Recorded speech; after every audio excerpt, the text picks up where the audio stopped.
Workout ಮುಗಿಸ್ಕೊಂಬಂದು ತಿಂದು song ಹಾಕ್ಕೊಂಡು ರೆಡಿಯಾಗಿ ಕೆಲ್ಸಕ್ಕೆ ಕ್ಯಾಬಕ್ಕೆ ಕಾಯ್ತಾ ಇದ್ದೀನಿ. ಏನು ಬಾಳೆ ಇದು.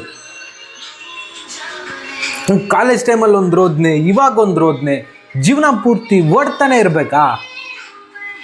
ಸ್ಕೂಲಲ್ಲಿ ನೋಡ್ರೆ ಸ್ಕೂಲ್ ಓದು ನೆಮ್ಮದಿಯಾಗಿರ್ಬೋದು, ಕಾಲೇಜ್ಗೆ ಹೋಗಿ ಪೀಸಾಗಿರ್ಬೋದು ಅಂತ ಅಂದ್ಕೊಂಡಿದ್ದೆ. ಕಾಲೇಜಿಗೆ ಬಂದೆ, ಟಿಕ್ಕ ಹೊಡೆದ್ರು ಲೈಫ್ ಲಾಂಗ್ ನೆನ್ಪಿಟ್ಕೊತೀನಿ. ಹೋಗ್ಲಿ, ಪಿ ಯು ಮುಗೀತಲ್ಲ, ಡಿಗ್ರಿಯಲ್ಲಿ ಜಾಲಿ ಮಾಡೋಣ, ಇದ್ರೆ ನೆಮ್ಮದಿಯಾಗಿರೋಣ ಅಂತ ಡಿಗ್ರಿಗೆ ಹೋದೆ. ಅಲ್ಲೂ ಬಗಡಿ ಊಟ ಹೊಡೆದ್ರು ಇವಾಗೆಲ್ಲ ಮುಗಿಸ್ಕೊಂಡು ಕೆಲ್ಸಕ್ಕೆ ಹೋಗೋಣ, ಲೈಫ್ ಸೆಟ್ಲಾಗುತ್ತೆ, ಚೆನ್ನಾಗಿರ್ಬೋದು, ಇಷ್ಟ ಬಂದಿದ್ದೆಲ್ಲ ಮಾಡ್ಬೋದು. ಕೆಲ್ಸಕ್ಕೆ ಹೋದೆ, ಅಯ್ಯೋ ಕಾಲೇಜೇ ಪರವಾಗಿಲ್ಲ ಅಂದ್ಕೊಳ್ಳಿ, ಇಲ್ಲಿ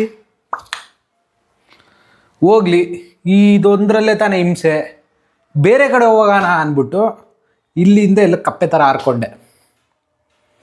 ಅರೆ ನನಗೆ ಆವಾಗ ಗೊತ್ತಾಗಿಲ್ಲ, ನಾನು ಕೆರೆಯಿಂದ ಎಗರಿದ್ದೀನಿ. ಎಗರದಾಗ ಏನು ಮಾಡಿದ್ದೀನಿ, ನಾನು ಕಂಡ ಬಾಯಿ ತೆಗ್ದೈತೆ, ಅದ್ರೊಳಗಡೆ ಬಾಯಲ್ಗಡೆ ಡೈರೆಕ್ಟಾಗಿ ಡೈ ಹಾಕಿದ್ದೀನಿ. ಏನು ಗುರು ಇದು ಜೀವನ? ಇದಕ್ಕೆ ಎಂಡೆ ಇಲ್ವಾ ಗುರು? ಸದೋಗ್ಬೇಕಾ? ತಪ್ಪು. Okay, love you guys, bye.